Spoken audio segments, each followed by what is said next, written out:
Teléfonos 423-0705 y RPM numeral 96 10 80 322. Y en el convento de Santo Domingo, primera cuadra del Jirón Camaná, antes de ingresar al museo. Gracias por su generosa colaboración. Nuestro querido Santo Moreno corresponda a su amable generosidad.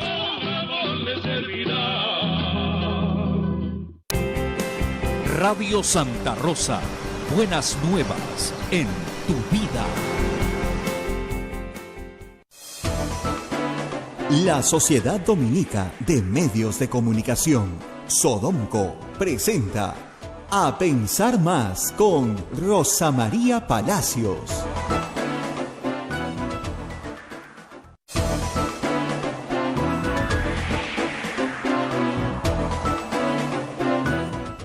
Muy buenos días, señoras y señores, bienvenidos a Pensar Más con Rosa María Palacios a través de las emisoras de la Sociedad Dominica de Medios de Comunicación.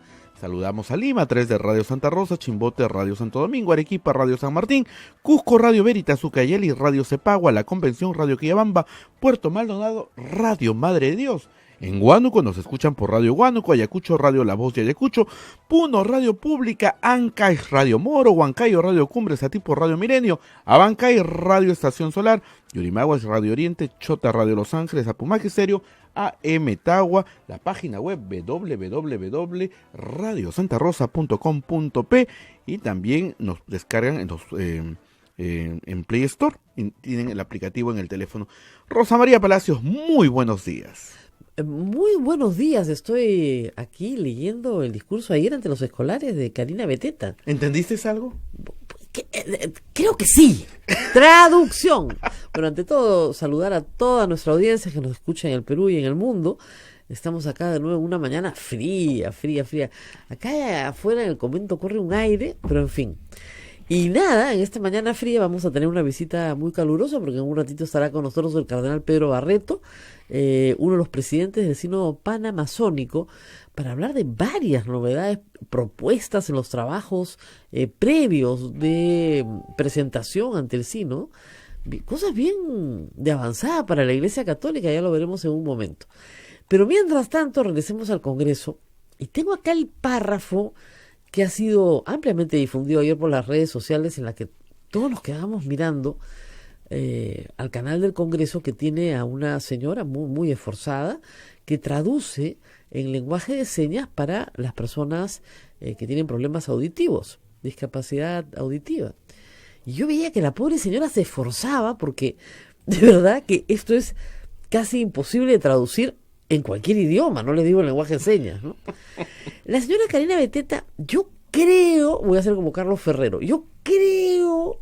¿Qué quería decir? Que quería decir los chicos que con la información que ellos tenían iban a tener sus propias opiniones. Ya, eso lo puede decir, miren, ustedes se van a formar su propia opinión con la información que ustedes tienen. Ya, eso me lo entiendes, ¿no? Facilito. Pero miren lo que dijo la señora, que es vicepresidenta del Congreso del Perú. Con la información que ustedes puedan manejar, no seremos de alguna manera, quizás con argumentos personalizados en los que quieren o creen que tener la razón, no los pondrán a ustedes llevar por una línea que no sea la correcta. Serán ustedes que con la información que puedan tener sacar sus propias conclusiones y de la misma manera tener una opinión, la correcta. ¿Ah? Y son chicos de colegio, pobres chicos, han dicho mi colegio es una estafa, no entiendo nada de lo que dice la autoridad. Mi colegio no me han enseñado a entender a la gente importante. No, niño, el problema no está en ti, los niños ya están a salvo. El problema es que la señora no sabe hablar. Que bueno, también es un don, ¿no? O sea, no todo el mundo tiene por qué saber hablar, pero si te vas a dirigir a los niños, le pides a otra persona pues que asuma ese papel, ¿no? Pero la chica también se dirigió a los niños, adolescentes en realidad, y les dijo algo más entretenido. Les habló de derecho internacional comparado, derecho constitucional comparado, ¿no? Y les dijo, ¿ustedes creen que el presidente de los Estados Unidos propondría disolver el Congreso? Con lo cual ya mi boca se abrió así. A ver, si tú quieres hablar de derecho constitucional comparado, cuenta el cuento completo. Los Estados Unidos tiene una democracia muy firme desde 1776, en que declara su independencia y crea un sistema de checks and balance, se llama en inglés, o sea, de pesos y contrapesos entre el poder ejecutivo y el poder legislativo federal, respetando la estructura estatal de cada estado que tiene su propio Congreso. Entonces, en esta estructura, uno de los mecanismos más interesantes es la renovación del Congreso durante la presidencia. Así es. Durante el periodo presidencial. No se renueva solo cuando cambias de presidente, sino a mitad de mandato, a los 2 años. Los mandatos parlamentarios son de 4 años. A mitad de mandato se recompone la Cámara de Representantes íntegramente y parte del Senado, no todo el Senado, sino parte del Senado. Esta recomposición, ¿qué hace? Hace que el pueblo premie o castigue al gobernante. Si el gobernante necesita de una mayoría que no tiene y lo está haciendo muy bien y lo quieren apoyar, pues normalmente le dan mayoría. Si el gobernante es muy autoritario, tiene unas formas que no satisfacen a la población, pues normalmente le quitan mayoría. Y a veces queda más o menos igual porque la gente está más o menos igual. Entonces no es necesario hacer grandes cambios.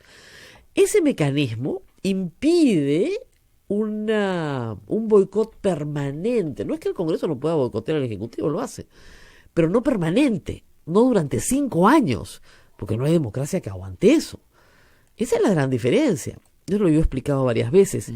El régimen parlamentario, por su parte, tiene el sistema por el cual el jefe de gobierno emana del Parlamento.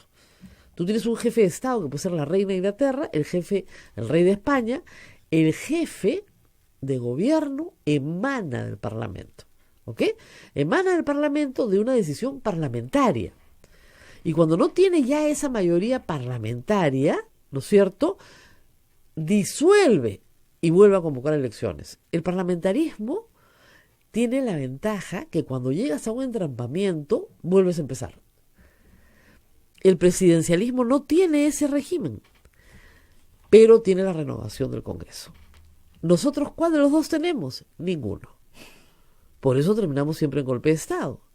Por eso es que en el 93, hace 25 años, cuando se discute este tema, se dice, ¿qué mecanismo tenemos que adoptar para evitar esto? La cuestión de confianza. ¿Por qué? Porque le devuelves al pueblo su voto. Eso está en las actas del Congreso Constituyente Democrático de 1993. Ahí está. Está bien discutido. O sea, era evidente que había un problema. Fujimori había cerrado el Congreso inconstitucionalmente.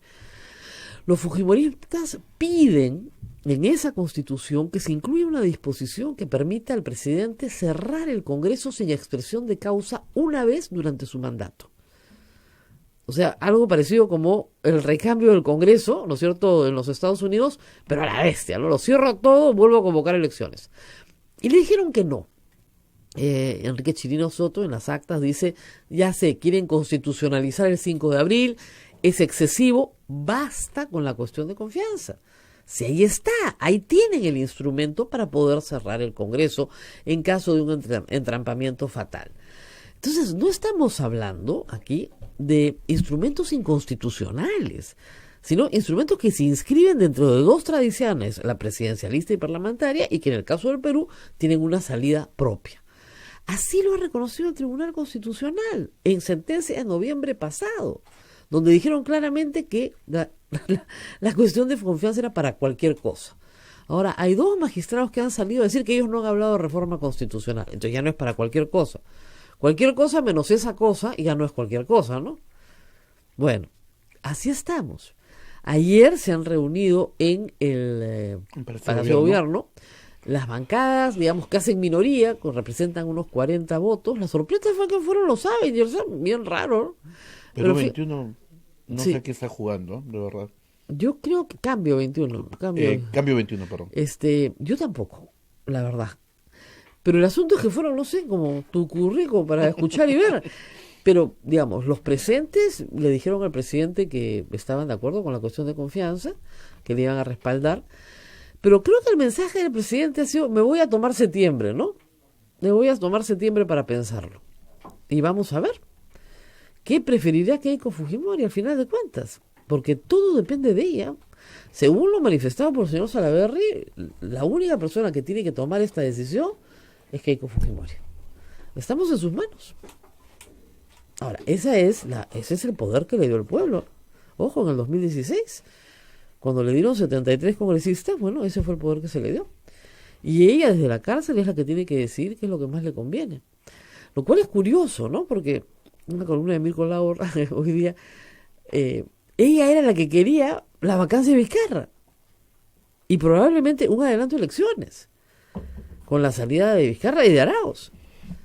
Y quedarse ellos en el poder con una elección donde fuera elegida. El problema es que ese sueño de ser elegida se está alejando un poco, ¿no?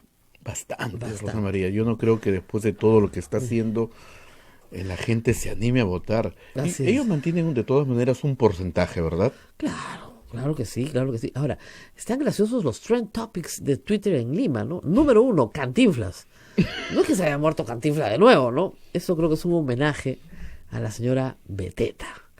Y también se han difundido ya anoche imágenes de lo que ha sido la agresión a los abogados de IDL, el Instituto de Defensa Legal, en la puerta de los juzgados acá en San Isidro, el 2 de mayo.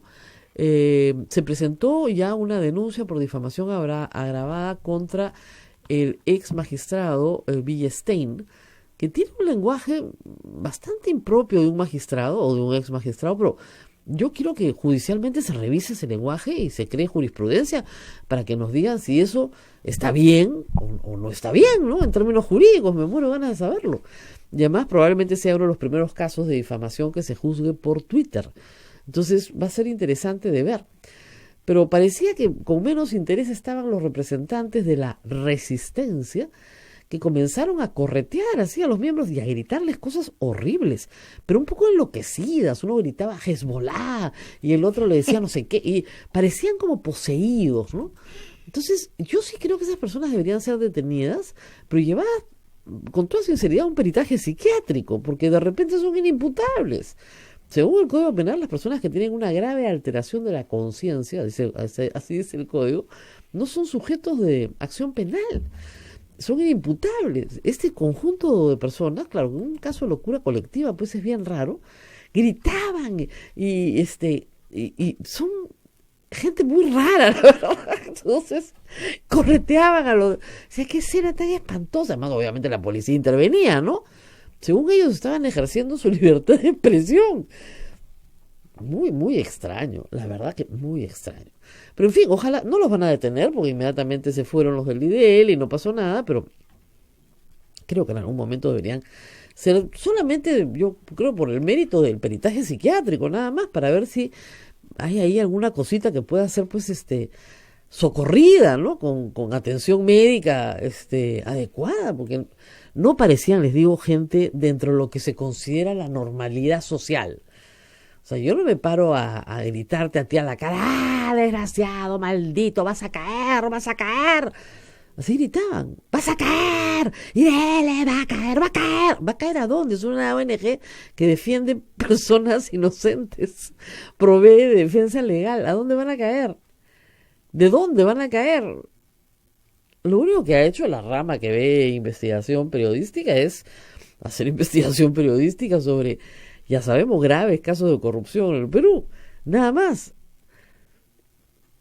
¿Qué tanto puede irritar a alguien? Puede ser indiferente, ¿no? Pero que te irrite en esa magnitud, salvo que tú seas el atrapado. Pero no parecían ellos mismos los atrapados en los actos de corrupción, sino personas que habían asumido una posición de verdad francamente enloquecida, ¿no? Pero en fin. Ya está con nosotros Monseñor Pedro Barreto. Vamos a hablar del Sínodo Pan-Amazónico en este contexto de tanta turbulencia justamente en la Amazonía. Y vamos a hablar de las iniciativas que se están trabajando en toda la etapa de estudio, porque como ustedes saben, para ir a un sínodo, primero se estudia, se preparan documentos, se discute. Monseñor Barreto, el cardenal del Perú, es también uno de los presidentes del sínodo, porque son 3, y nos va a contar qué están preparando. Vamos a la pausa y regresamos con él.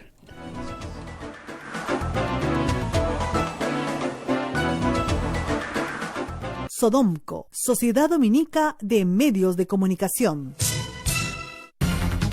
Somos la primera emisora católica del Perú. La primera en llevarte la mejor información, veraz y precisa, desde el mismo lugar de los hechos. Radio Santa Rosa, buenas nuevas en tu vida. Radio Santa Rosa lo invita a celebrar su 63 aniversario con el concierto Voces de mi Perú, segunda edición, con la participación especial de la novia del Perú, Amanda Portales, Diosdado Gaitán Castro, Eusebio El Chato Grados, Margot Palomino y el Grupo Siembra, y Silvia Falcón. Bailes y estampas, Danzas Perú, este próximo martes 15 de octubre, desde las 7 de la noche, en el auditorio del Colegio de Jesús, en la Avenida Brasil 2470, Pueblo Libre. Pueden comprar sus localidades numeradas en Teleticket de Won y Metro. Informes al 555-3878, anexo 101. Radio Santa Rosa, buenas nuevas en tu vida. Ya está a la venta nuestra rifa por el sostenimiento económico de la primera emisora católica del Perú. Sortearemos como primer premio un auto 0 kilómetros, además de cocinas, microondas, aspiradoras, bicicletas y para los presentes, regalos sorpresas y un super show musical, platos típicos y nuestra tómbola regalona.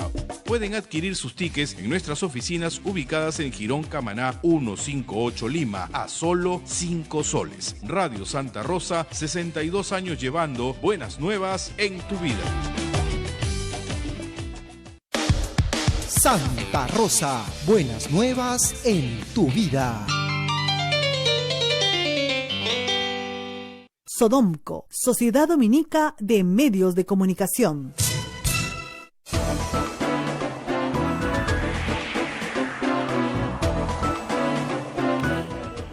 Continuamos con A Pensar Más a través de las emisoras de la Sociedad Dominica de Medios de Comunicación. En Lima nos escuchan por Radio Santa Rosa, en Chimbote, Radio Santo Domingo, Arequipa, Radio San Martín, Cusco, Radio Veritas, Ucayali, Radio Cepagua, La Convención, Radio Quillabamba, Puerto Maldonado, Radio Madre de Dios. En Huánuco nos escuchan por Radio Huánuco, Ayacucho, Radio La Voz de Ayacucho, Puno, Radio Pública, Ancash, Radio Moro, Huancayo, Radio Cumbre, la Radio del Arzobispado de Huancayo, Satipo, Radio Milenio, Abancay, Radio Estación Solar, Yurimaguas, Radio Oriente, el Vicariato Apostólico de Yurimaguas, Chota, Radio Los Ángeles, Apumac Estéreo, AM Tagua nos ponen podcast en el Perú y el mundo, y también en la página web de Radio Santa Rosa, www.radiosantarosa.com.p, y los aplicativos en los teléfonos celulares. Rosa María Palacios. Muy bien, primero una corrección, porque la corrección por delante. Monseñor Barreto es cardenal de la Iglesia Católica, es decir, de la Iglesia Universal. No del Perú. No del Perú. Y mucho menos, como dijo algún político, el cardenal de Huancayo. Con todo el cariño que tenemos a Huancayo, por cierto. Es cardenal de la Iglesia Católica. Monseñor Barreto, aunque usted no lo crea, que me está escuchando, es peruano y él elige al próximo papa. Si Dios lo quiere, ¿no? Y nos tiene a todos vivos, lo veremos. Y el Papa ha nombrado más cardenales en estos días, hemos tenido esa buena noticia, 13, ¿no es cierto? Y me decía Monseñor Barreto, 10 más bien jóvenes, ¿no? Para los estándares de la Iglesia, que van a ser los electores del próximo Papa. Así que mucha renovación, mucha buena noticia. Y ahora vamos a hablar de las buenas noticias del Sínodo Panamazónico, convocado por el Papa antes de venir a Puerto Maldonado, que nosotros estuvimos en esa visita. Yo creo que le impactó mucho la realidad de la Amazonía, que conocía, claro, como argentino, un poco la distancia, pero que la vio, digamos, con sus propios ojos. Y desde ahí siempre la preocupación. Así que, Monseñor, empecemos por la parte más o menos didáctica. ¿Por qué un sínodo panamazónico? Bueno, es una pregunta muy importante, pero buenos días, Rosa María, Abel y a todos los que te escuchan a lo largo y ancho del Perú. ¿Por qué un sínodo sobre la Amazonía? En realidad, la preocupación de la Iglesia por la Amazonía no es solamente del Papa Francisco. En 1741, el Papa en ese entonces escribió una carta encíclica sobre la Amazonía en defensa de las poblaciones indígenas. En 1912, el Papa Pío X escribió una encíclica donde expresaba su dolor, sus lágrimas, por lo que significaba el genocidio cauchero, no solamente en el Perú, sino también en varios países de la Amazonía. En el 2007, en la quinta conferencia episcopal latinoamericana realizada en Aparecida, en Brasil, los obispos brasileños insistieron mucho respecto a la problemática de la Amazonía y el gran desafío que tenía la Iglesia para la evangelización. Y es ahí que el cardenal Jorge Mario Bergoglio, ahora Papa Francisco, responsable de la redacción del documento, tomó nota de este gran desafío para la Iglesia. Y por tanto la Amazonía tiene dos aspectos que están muy unidos. Es un bioma muy importante del mundo, el más grande bioma, y por otro lado también hay una cantidad de culturas. Entonces, no es solamente la región amazónica geográficamente, sino los que viven en esa parte de nuestro planeta. Con enormes dificultades, ¿no? Las personas probablemente con mayores dificultades que en ninguna otra zona del mundo, porque son muchas culturas, muchas lenguas, muy dispersas y con muy poca accesibilidad geográfica. Y ahí el trabajo de los misioneros dominicos, de los misioneros jesuitas, de los franciscanos, durante la colonia y después en aprender las lenguas, en evangelizar en la propia lengua, es un trabajo muy importante, ¿no? Y yo digo acá con mucho orgullo, hay que hacer un comercial. Los dominicos tienen la provincia de San Juan Bautista, que es todo Madre de Dios, Quillabamba, Cepagua, donde están escuchando a esta hora, bajo su administración hace más de 100 años, haciendo una gran tarea, no solo evangelizadora, sino civilizadora en el buen sentido. Y creo que eso lo vio el Papa cuando estuvo en Puerto Maldonado. Pero también recogió, porque tuvo un almuerzo con varios apus de distintas etnias, conversó con ellos y ellos le presentaron con mucha sinceridad sus reclamos. Y uno de los reclamos fue: ya no quieren venir a donde estamos nosotros, quieren que nosotros vayamos a las ciudades y nosotros no queremos salir de donde estamos. ¿Cómo responde la Iglesia a ese problema central, que es la escasez de vocaciones misioneras? Bueno, en realidad hay dos aspectos que están interrelacionados también. El Papa Francisco, y tú recordarás, Rosa María, cuando estuvimos en Puerto Maldonado, el Papa dijo que la Amazonía es una tierra disputada por diversos frentes. Eso sí lo dijo, y fue muy interesante. Entonces, no solamente por la extracción, sino por las ONGs que quieren que las personas que viven ahí no tengan contacto con el resto del mundo, lo cual también es una forma de someter a las personas, ¿no? Y de limitarlas. De ¿no? limitarlas. Entonces, esa afirmación del Papa, tenemos que ser muy conscientes de que es una tierra disputada, donde hay conflictos, y conflictos de minería informal, también de grandes apetitos de grandes empresas para forestales, mineras, el derrame de petróleo que hay los incendios forestales, que ahora se sabe que en la práctica, y eso lo dijo la doctora Dodge, que es la fiscal federal de Brasil, que ya tiene una seria sospecha de que los incendios han sido provocados por el mercado negro y en fin, una serie de cosas. En Brasil el problema es la idea de que se pueden sembrar estas tierras para cultivos de alto rendimiento como la soya, que se ha hecho en alguna parte, pero que ya se ha probado 100 veces que la selva no tiene, la selva peruana y la selva brasileña, la Amazonía, no tiene pues el cial y el cima que se necesita para hacer cultivos altamente intensos. Tú quemas y después depredas, no no te dura ni para 2 cosechas, es un desastre. Sí, pero al mismo tiempo hay que reconocer que esta expansión de la frontera agrícola en la Amazonía, con graves consecuencias a la vida de las personas y también de las especies, nos hacen tomar conciencia que ahora los empresarios brasileños se han unido con las ONGs ambientalistas contra el presidente Bolsonaro. ¿Por qué? Porque ya han cortado las exportaciones de los productos agrícolas amazónicos en los países de Europa. Entonces, hay algo que ha llamado la atención, esto es algo reciente, de una buena fuente me he enterado de esto. Entonces, lo que no ha podido hacer Dios, entre comillas, lo hace el dinero. Los empresarios se ven ahora limitados. Claro. Entonces, quiere decir que hay todo un despertar por diversos motivos. Ahora, había un problema bien grave, por lo menos nuestra gente en Puerto Maldonado nos decían, el problema es la sequía. No está lloviendo. Si no llueve, estos incendios no se van a apagar.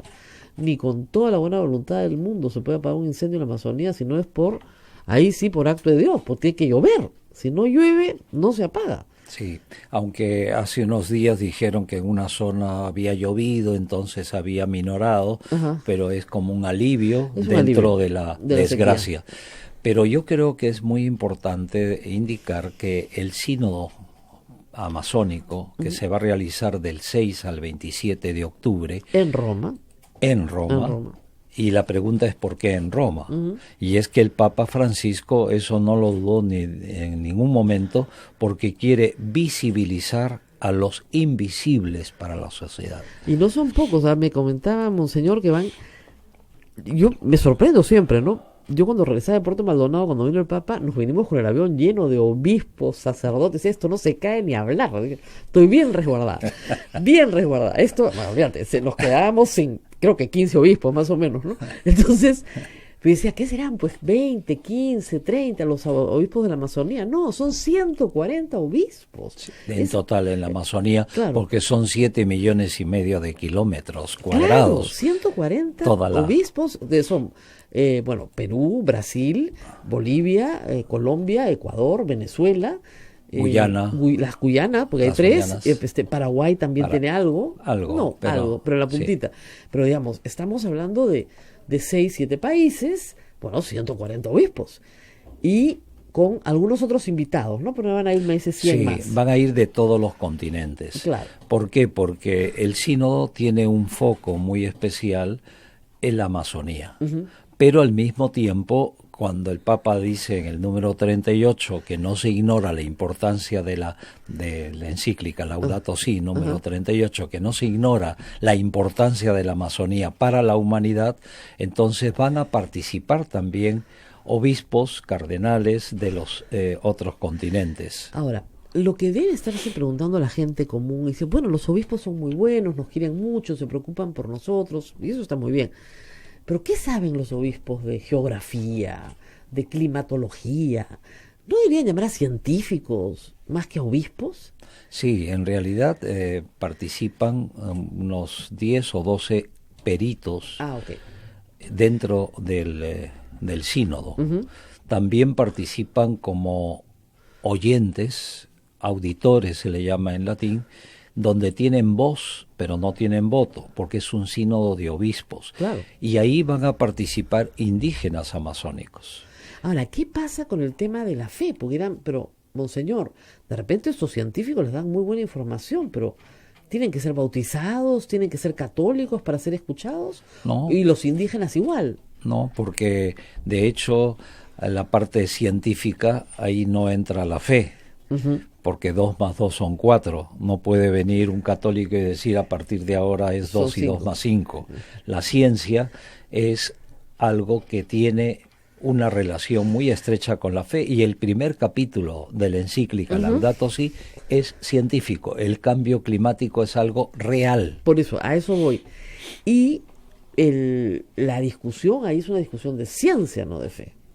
Bueno, de ciencia como base, pero también desde la fe, tenemos que iluminar todo es un proyecto porque el tema de fondo es nuevos caminos para la Iglesia.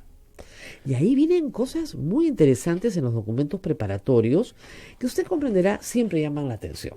Y lo que llama la atención es lo diferente, lo nuevo, lo que es noticia, como decimos nosotros. Y han propuesto la ordenación de personas casadas.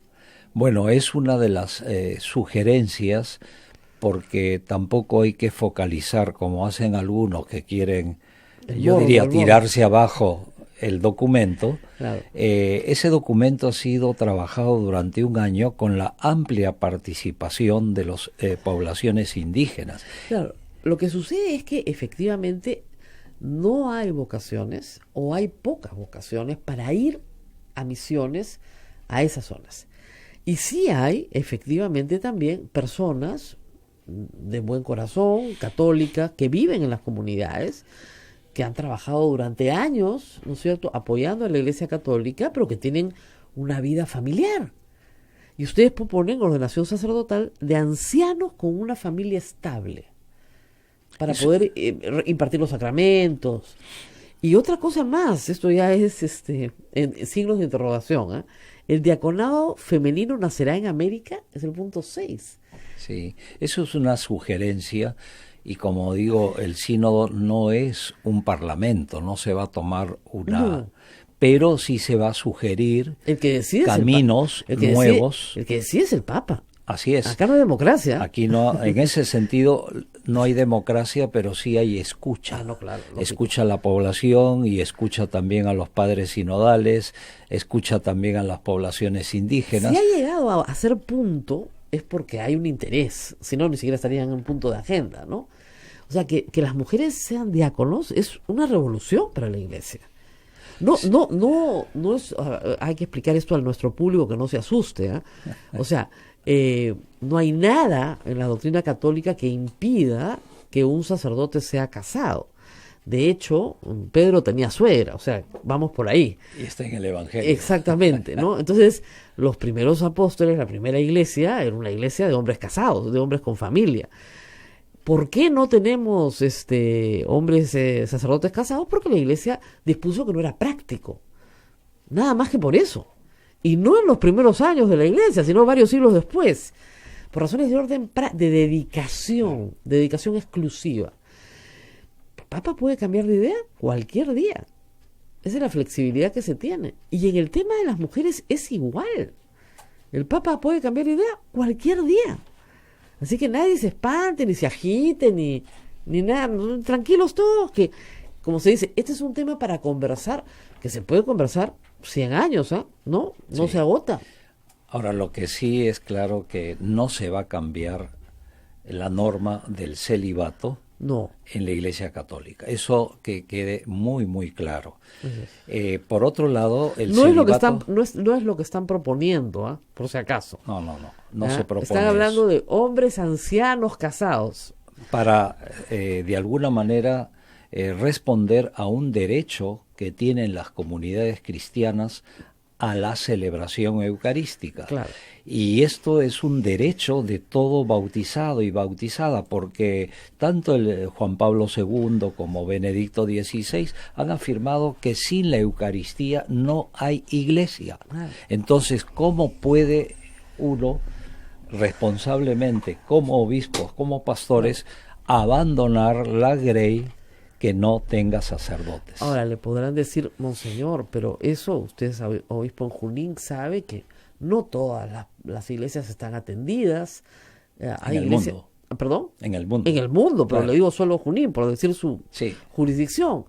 El sacerdote viene una vez al mes, si es que viene, o más, llega al pueblo, bautiza a todos, confirma a todos, hace lo que puede, confiesa a todos, da los santos óleos a los que puede y se va al siguiente pueblo. Así es. Y la otra cosa, Rosa María, y como mujer te sentirás también muy halagada cuando digo que sin las mujeres en la vida litúrgica, pastoral, en la iglesia, ciertamente no tendríamos ningún futuro. Están perdidos. La cuestión del diaconado de la mujer, de hecho, en la práctica ya se está realizando. Es verdad. Yo tengo en la arquidiócesis de Huancayo, religiosas que están en las zonas más alejadas, que no llegan sacerdotes más que 2, 3, 4 meses, ellas casan, claro, matrimonios matrimonio religiosos, se puede hacer. bautizan, Eso se puede hacer. predican la palabra de Dios. Y si llevan formas consagradas, pueden repartir la comunión. Así es. Hacia los enfermos. Así etcétera. es. No es la celebración eucarística, pero siempre yo les comento, ¿no? A veces la población es tan sencilla, tan buena, que dice, a pesar de que la religiosa dice, esto no es una Eucaristía, no es una misa, Claro, una paraliturgia. al final la misma gente dice, qué bonita la misa de las madres. Claro. Y a mí me lo dicen. Preferimos que venga la madrecita a celebrar que el padrecito que es un poco gruñón. Claro. Entonces, en la práctica, Se está ya supliendo. están realizando este servicio, pero lógicamente lo que queremos es que el sacramento de la Eucaristía esté presente. Claro, es que puedo casar yo, padre. Casar no se Bueno, necesita no más. sea Claro Rosa que sí. María, porque Claro que sí, porque los que se casan son los cónyuges, no y los esposos, no el que celebra, los que celebran son los que se van a casar. Así que no necesitan un testigo por lo menos. Así es. Nada más, un testigo y punto. cualificado. Cualificado, pero nada más. Bautizar, mire, cualquiera también, de emergencia todo el mundo, en los hospitales No, todos los en médicos. emergencia hasta confesión. Claro. Pero Hasta Dios confesión. está grande. Así Pero es. Rosa María, no te dediques No, a eso. no ahora. me voy a dedicar a eso, pero en emergencia sí, o sea, si no hay quien, Ah, no, por supuesto. mire, hay muchas cosas que los católicos podemos hacer porque por esa flexibilidad, ¿no? Por esa posibilidad de hacer, digamos, de hacer una iglesia más cercana a la gente y por lo tanto más pragmática, ¿no? O sea, Sí. no hay posibilidad de poner un sacerdote en cada iglesia, en cada pueblo del Perú. No hay, porque no hay tantos. Sí, ahora es interesante también reflexionar que la Iglesia Católica es la única iglesia que tiene una base sacramental. Ah, lógico. No. La Iglesia Evangélica, la Iglesia X, no tienen esa base sacramental. Ujú.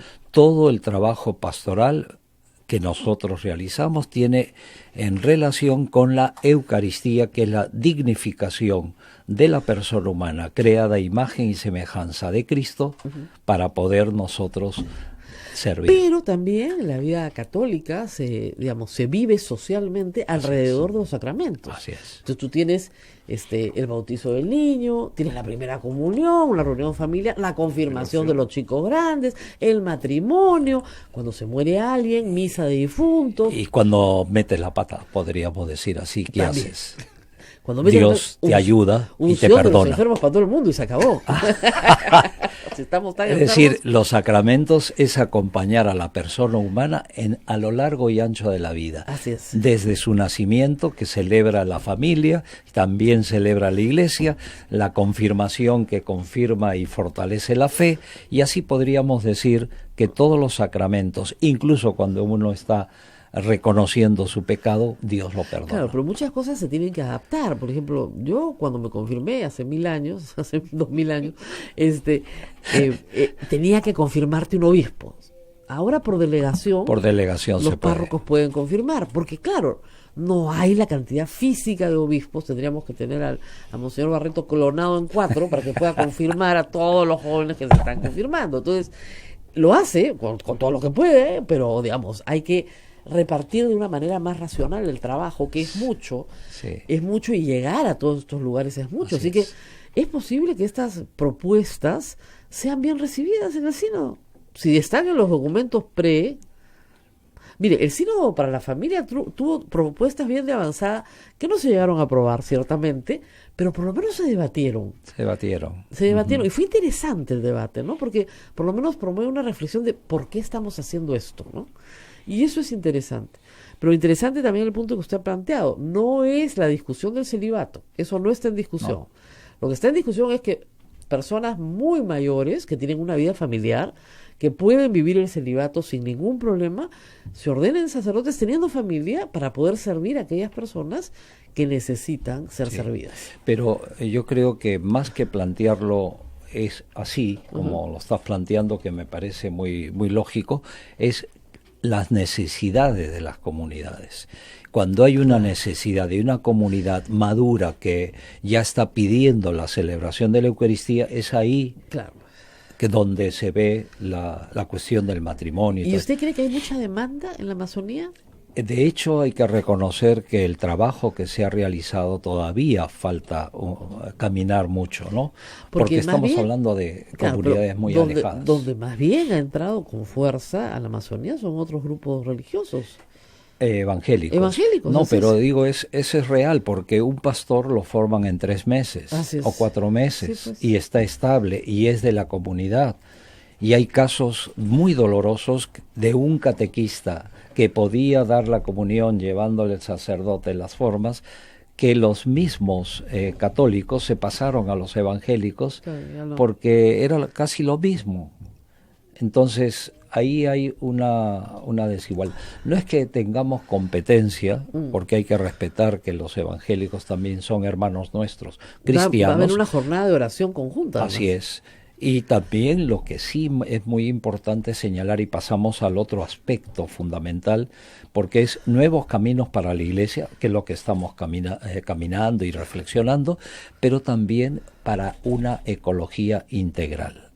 La Amazonía para el mundo. Entonces vamos a reflexionar cómo afecta el cambio climático a uno de los pulmones del mundo y que produce el 20% del oxígeno a nivel mundial. Entonces, con esta devastación de los incendios, estamos quitando parte de nuestro pulmón. Y aquí quiero hacer una confidencia, Rosa María. El Papa Francisco, desde los 20 y tantos años, tiene 1/4 de pulmón menos. No le permitieron ser misionero por eso, además. Él quería ir a China. Así es. Y él tiene 1/4 de pulmón menos. Y fíjense cómo está, con una vitalidad a sus casi 83 años. La Amazonía también ha perdido 1/4 de su pulmón. La deforestación. Ahora, a mí lo que me preocupa, hay que decirlo, son estas visiones apocalípticas, ¿no? Ya no hay nada que hacer. No, de ninguna manera. Y yo lo he escuchado mucho, ya no hay nada que hacer, en 50 años el mundo está destruido, no hay salvación, esto no va más, estas llamadas de alerta ya llegaron muy tarde, y no sé si usted lo lee, pero lo leo todo el tiempo, sobre todo en redes sociales, ¿no? Hay un grupo, siempre han habido en la humanidad, digamos, profetas del apocalipsis, ¿no? Del apocalipsis ahora, no del que vendrá después. ¿Qué piensan de ese tipo de profecía permanente? Bueno, no han leído la encíclica Laudato Si, porque termina precisamente que las dificultades, las angustias no nos roben la esperanza y la convicción de que todavía estamos a tiempo para revertir esta situación. Es cierto que desde el punto de vista científico el cambio climático es irreversible. Lo único que podemos hacer ahora es mitigar las graves consecuencias que ya se están dando. Y adaptarnos. Porque el ser humano siempre se ha adaptado al planeta. Siempre. Hace 1 millón de años que el ser humano se adapta. Sí. Lo que pasa es que en los últimos años el planeta se ha tenido que adaptar al ser humano, que es diferente, ¿no? Sí. Pero, digamos, de 1 millón de años para atrás, el hombre se ha adaptado al planeta. Sí. Entonces, yo creo que estas visiones apocalípticas no son reales porque todavía estamos a tiempo. La capacidad de resiliencia que tiene la naturaleza y la persona humana es capaz de revertir esta situación. Yo he visto un bosque recuperado justamente en Puerto Maldonado, una experiencia muy bonita. Se demora como 50 años, pero se recupera íntegro el bosque. Sí. Qué fuerte es la selva. O sea, la selva regresa. Después de años, pero regresa. Ahora, Rosa María, quiero no olvidarme que los jóvenes y los niños son los que nos dan esperanza. Greta Thunberg, 16 años, comenzó hace 2 años los días viernes a faltar al colegio, a ponerse delante del colegio. El 20 de septiembre de este año, por primera vez a nivel mundial, va a haber una marcha por la vida, una huelga a favor del clima. Ese es el motivo de esperanza.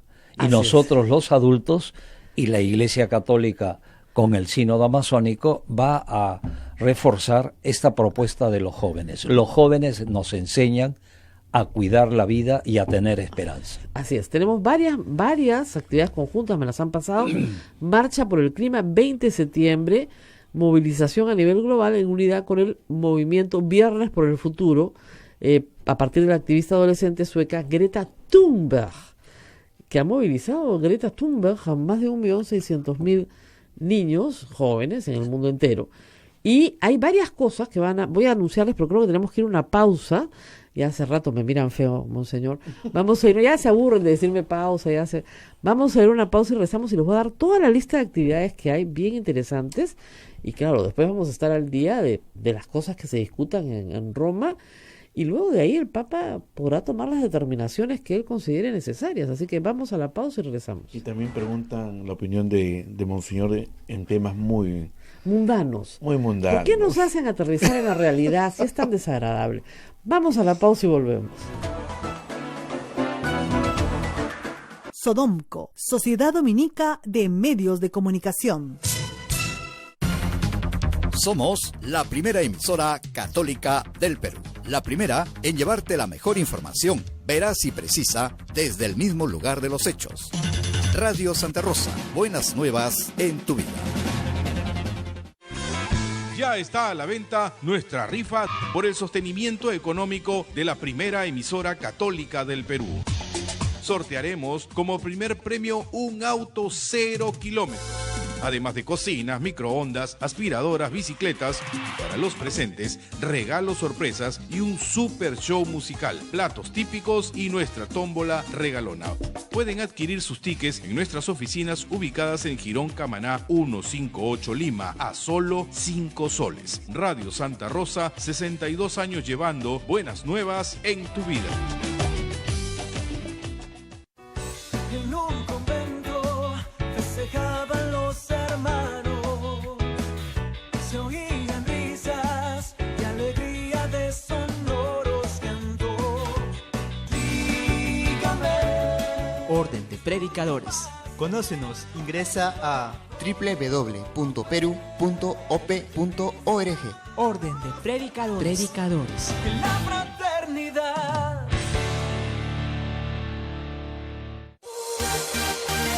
Radio Santa Rosa, buenas nuevas en tu vida. Sodomco, Sociedad Dominica de Medios de Comunicación.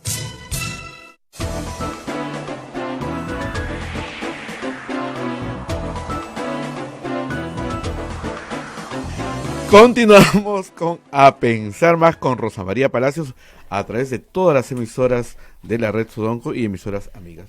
Rosa María está conversando con su eminencia, el cardenal Pedro Barreto. Bueno, antes de ir a las preguntas políticas que ustedes quieren, hay que hablar, porque el sínodo busca influir en la política, ojo, no es las políticas públicas de Estado, ¿no es cierto? Políticas que protejan los bosques, que protejan a las personas que vivan en los bosques, ¿no es cierto? No se oponen a la actividad empresarial, sino quieren una actividad empresarial armoniosa con lo que tiene que proteger, ¿no? Es igual que, por ejemplo, que la pesca. Si yo voy y me pesco todos los pescados del mar, ¿no es cierto?, me quedé sin pesca. Igual, este bosque es un bosque frágil, es un bosque tropical, no es un bosque que tiene ciertos cuidados. Y obviamente tienen la necesidad de hacer varias acciones, y además de esta marcha el 20 de septiembre también tienen una oración, a ver cómo le digo, interreligiosa. ¿De qué se trata esto, monseñor? Sí, el tiempo de la creación es el nombre de un movimiento para favorecer la fe y el cuidado de la creación de Dios. En realidad lo organiza la Santa Sede a través del Dicasterio de Desarrollo Humano Integral, pero también participan otras iglesias cristianas, ¿no?, como la Iglesia Ortodoxa, con Patriarca Bartolomé, también el Arzobispo de Canterbury, ¿no?, y la Red Eclesial Panamazónica.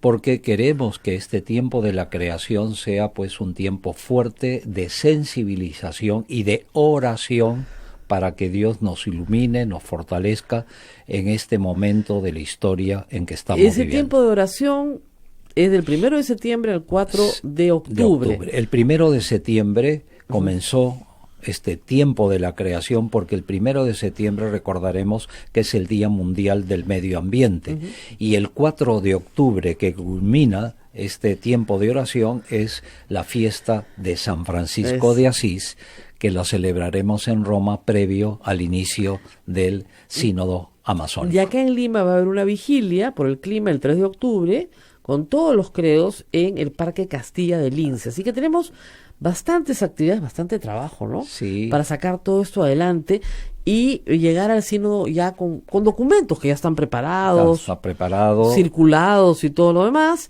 para hablar de las cosas que están pasando. Obviamente también hay un espíritu de denuncia, ¿no? Porque hay mucha gente en estas zonas que la pasa muy mal, ¿no? Y que ha hecho llegar su protesta y sus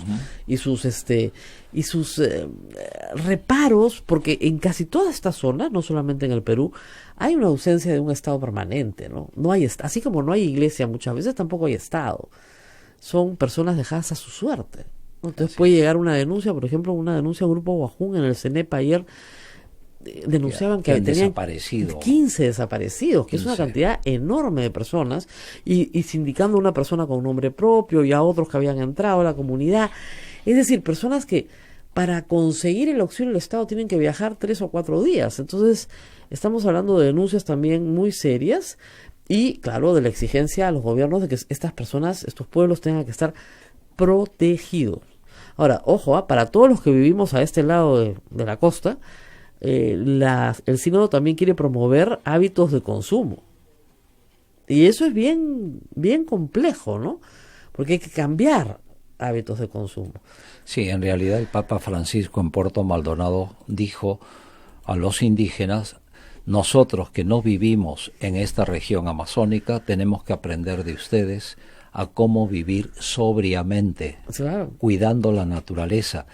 Es verdad, porque en las poblaciones indígenas amazónicas no hay despensas, no hay refrigeradoras, cazan lo necesario, pescan lo necesario para cada día, claro. Son buenos pobres, viven al día. Ah, sí. Ah, padre, yo vivo al día, o sea que soy buena pobre, está bien. Me alegro. Bueno, le quieren preguntar, padre, ¿qué piensa de lo que está viendo hoy en el Perú? Yo sé que está muy ocupado en su pensamiento con otras cosas, pero también tiene una realidad, entonces acá que le clama al lado, ¿no? Que le dice, Monseñor, ¿qué hacemos? Ahora, la incertidumbre nos está matando. Yo creo que hay incertidumbres, es verdad, pero también hay certezas. Hay certezas, y porque el trigo y la cizaña, dice Jesús, crecen solas, y no hay que quitar la cizaña porque a veces se quita el trigo. Pero ¿a qué quiero llegar? Lo primero es que estamos viviendo un tiempo de corrupción generalizada que todos somos conscientes, pero al mismo tiempo, con todas las limitaciones, el Poder Judicial ha asumido desde hace una buena cantidad de años una decisión firme e irrevocable de que la justicia es para todos. Ahora yo he estado hace unos días en Tarapoto, invitado por el Poder Judicial, sobre un encuentro de capacitación para los jueces del Perú, cerca de 200, para implementar la normativa de justicia ambiental. La operación Mercurio, que se realizó a principio de este año en Madre de Dios, es una señal.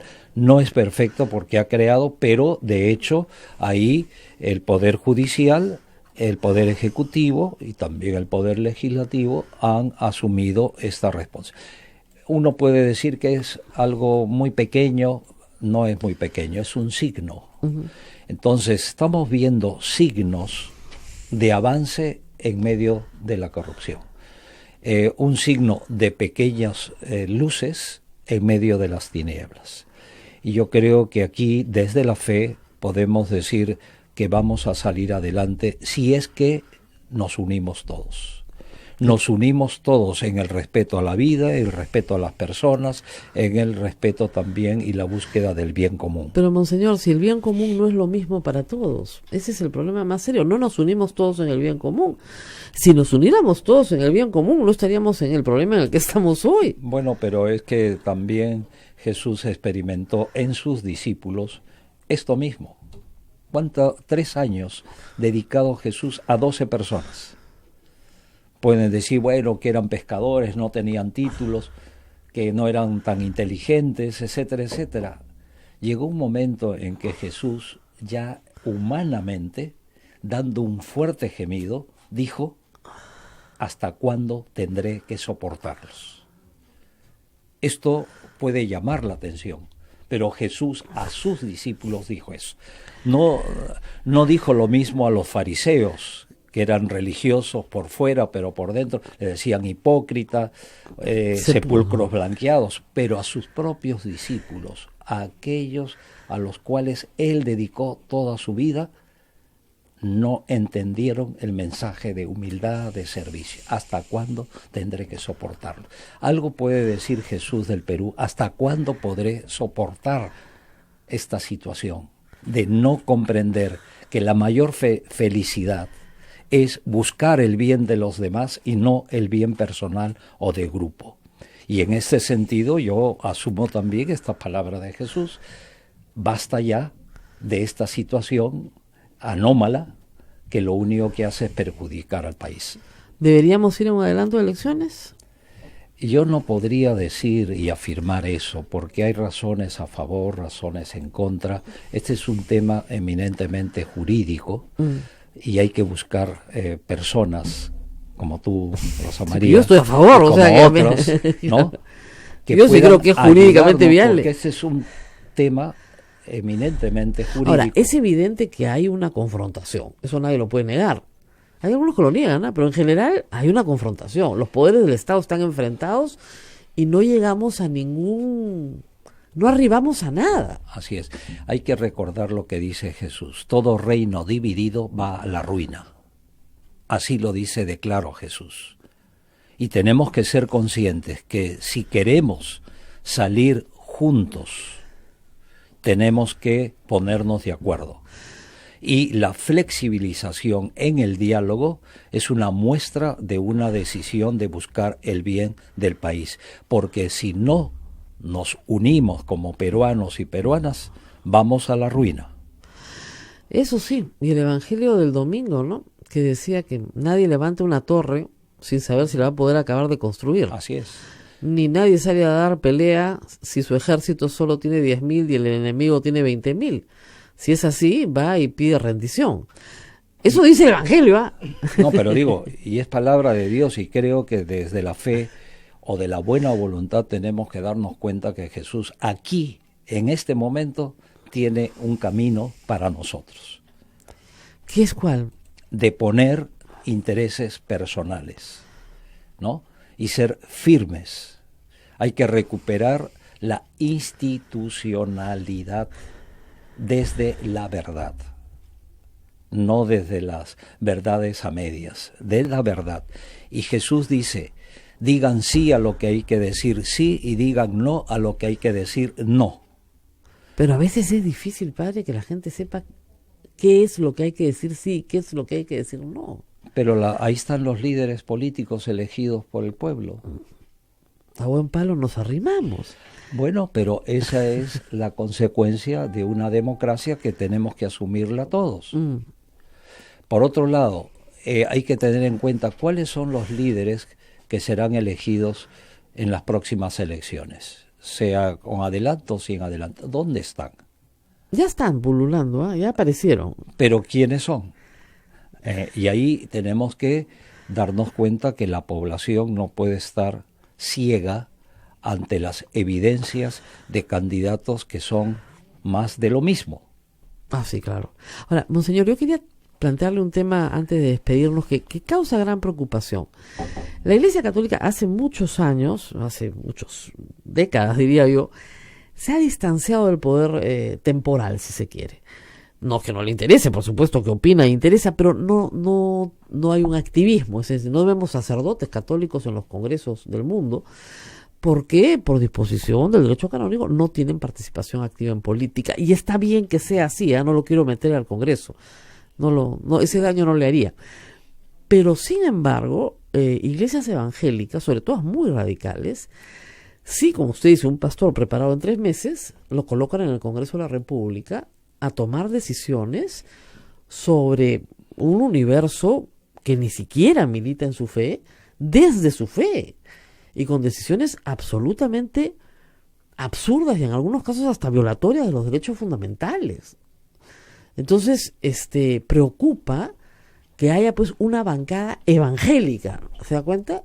Y la hay, conformada por personas de distintas organizaciones políticas, pero que se juntan para impedir que en los colegios se enseñe, por ejemplo, que a las niñas no se les puede discriminar, que los niños no pueden ser golpeados por ser un poquito diferentes, ¿no? Una presidenta de la Comisión de Educación que dice que el Ministerio de Educación es Sodoma y Gomorra. ¿Se da cuenta? Entonces, ¿por qué los católicos estamos tan callados frente a eso? Bueno, en primer lugar, yo creo que como cristianos tenemos que aceptar a los hermanos y hermanas evangélicos, y en ese sentido tanto ellos como nosotros, como Iglesia Católica, tenemos que buscar la verdad, y la verdad es Jesús. Claro, pero dentro de sus templos y dentro de su culto y dentro de su práctica no hay ninguna discusión, por supuesto hay libertad de culto. Lo que no pueden hacer, como usted no puede hacer tampoco, es presentarse al Congreso de la República y desde una posición de fe imponer. No, eso sí no podemos imponer. Lo que sí es importante reconocer que la Iglesia es todo bautizado y bautizada. Nosotros los obispos y también los sacerdotes religiosas no podemos incursionar en un partido político específico. Uh-huh. Todos somos políticos en cuanto buscamos el bien común, ¿no? Del Perú y de todos nosotros. Pero sí tienen que despertar del letargo aquellos católicos que tienen una vocación específica de hacer política partidista en favor del bien común. En ese sentido tenemos que ser muy, muy enfáticos para decir que los laicos tienen un protagonismo fuera y dentro de la Iglesia muy importante. Si uno va a la Real Academia de la Lengua, al diccionario, dice laico es el profano, el que no sabe, uh-huh, el que no cuenta. Y no, pues el laico es un católico no de segunda. Todos somos de primera clase en el ámbito familiar, social, político, eclesial que cada uno de nosotros tiene. Preguntas, Abel, ¿tenemos algunas preguntas del público? No, son irreproducibles por la cara de Abel. No. Bueno,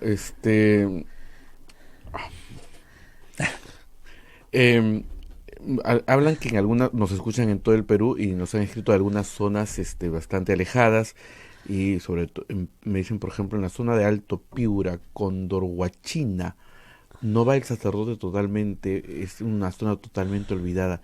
¿Qué hacer ante estos hechos? Y pasa en muchas zonas del Perú.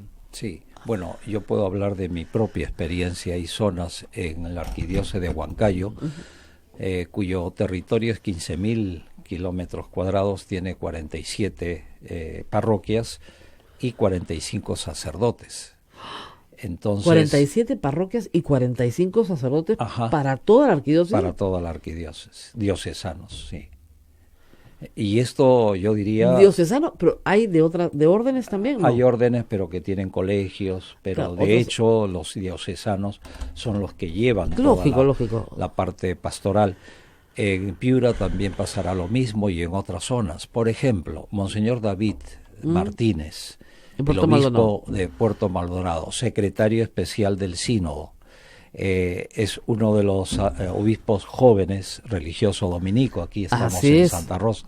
Estoy obligado a hablar bien de él. Tiene que hablar bien. Pero no, pero en realidad yo hablo muy bien de él porque es uno de los dominicos nacido en España. Yo conozco a sus padres ahí en Vitoria, en España, y él ha estado, antes de ser obispo, metido en las comunidades indígenas. Él tiene autoridad moral para entrar.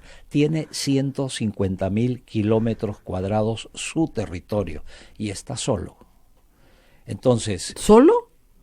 Como obispo. Ah, ya. Yo pensé que está como que está Pero solo. no tiene más de 25 sacerdotes. No tiene más. Pero en fin, 150.000 kilómetros cuadrados. Pero misioneros sí hay, ¿eh? Misioneros hay. Sí. Entonces, pero en realidad, a mí me duele en el alma que poblaciones muy pobres, alejadas 3-4 horas de Huancayo, por no decir las más lejanas, no tienen sacerdote. ¿Qué hago? No puedo mandar un sacerdote por cada lado. Tienen que vivir en comunidad para poder también ayudarse, porque son personas humanas. Entonces, este es un problema pastoral que la Iglesia tiene que abordar, no en el sínodo amazónico, pero en el ámbito del amazónico nos tienen que ayudar el Papa y Dios mismo para ver cómo solucionamos. Bueno, hay un problema de vocaciones, también hay que decirlo. Sí, pero el problema en el fondo es de Jesús, Rosa María. ¿Por qué? Porque tenía 12. Sí, es verdad. Uno lo traicionó por dinero. Ajá. El otro le dijo que le prometía que sí, que no, pero al final... Lo negó 3 veces. Le negó 3 veces, pero lloró y encima el Papa lo nombra primer Papa. Ajá. Y agarra, ya resucitado, y a 11 o 12 al final con Matías, dice, vayan por todo el mundo. 12 personas. Entonces, esa inequidad aparente de falta de sacerdote siempre lo va a haber. Lo que tienen que hacer es que los laicos como tú, como Abel, ¿no? Y todos los que están escuchando tienen que despertar y decir, somos iglesia y somos corresponsables de la misión evangelizadora. Una pregunta que se ha repetido, ¿qué hacemos, monseñor, los católicos ante todos los hechos que estamos viviendo día a día y que muchas veces nos causan cólera, rabia, impotencia de ver cómo se atropella desde el Parlamento? Lo dicen con claridad. Sí, yo diría 3 cosas: rezar, actuar y sobre todo animar. Es decir, rezar, porque este problema hay que rezar.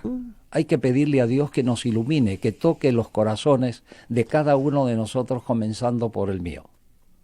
Eso, lo primero. Orar, pedirle a Dios, actuar, en la medida de que cada uno, en su ámbito que toca, decir sí a lo que hay que decir sí y no a lo que hay que decir no, en mi vida y en la vida social.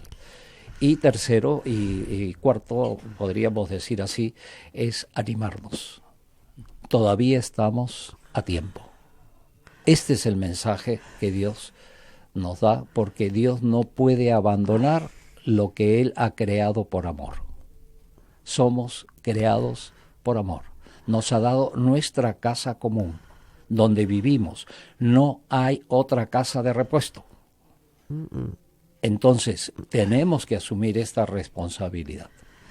Sobre el trabajo con las otras religiones, sobre IRI me preguntan, ¿se está avanzando? Sí, mucho. La verdad, IRI es un proyecto ecuménico donde la Iglesia Católica está participando con otras iglesias, y la verdad es que este movimiento ecuménico es una respuesta también, como lo estábamos diciendo, de actuar conjuntamente. Es mucho más lo que nos une que lo que nos separa. Si las religiones no nos unimos, ¿con qué autoridad moral podemos decir a aquellos que no son creyentes o agnósticos, únanse en esta causa en defensa de la vida y de la creación de Dios? Bueno, y solamente me piden invitar a la movilización mundial por el clima que va a ser el 20 de septiembre a las 3 de la tarde en el Campo de Marte. En el Campo de Marte. Eso se lo dejo a Rosa María porque tiene más influencia que yo. Acá nos encargamos. Bueno, nos tenemos que despedir. Muchísimas gracias a Monseñor Barreto por haber estado con nosotros, cardenal de la Iglesia Católica. Nada de cardenal del Perú, esas cosas, ni de Huancayo, nada, de la Iglesia Católica. Y, por supuesto, a todos ustedes. Y arzobispo, por supuesto, arzobispo de Huancayo. No hay que dejar. Nos escuchan en Radio Cumbres, claro que sí. Huancayo. Todas las mañanas lo anunciamos.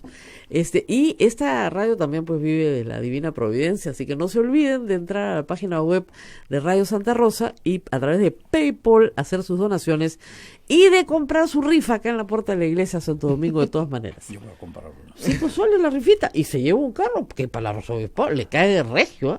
Una buena camioneta. Pero me aseguras de que me lo saque. No, eso sí. Eso tiene que pedirle a la divina providencia que se lo mande. Muy bien. Nos vamos, Rosa María. Nos vamos. Y nos reencontramos, por supuesto, el día de mañana. Ya lo dije, Elías, ya lo dije. Hasta mañana. Hasta mañana. Hasta aquí, A Pensar Más con Rosa María Palacios. Este programa fue producido por la Sociedad Dominica de Medios de Comunicación, Sodomco.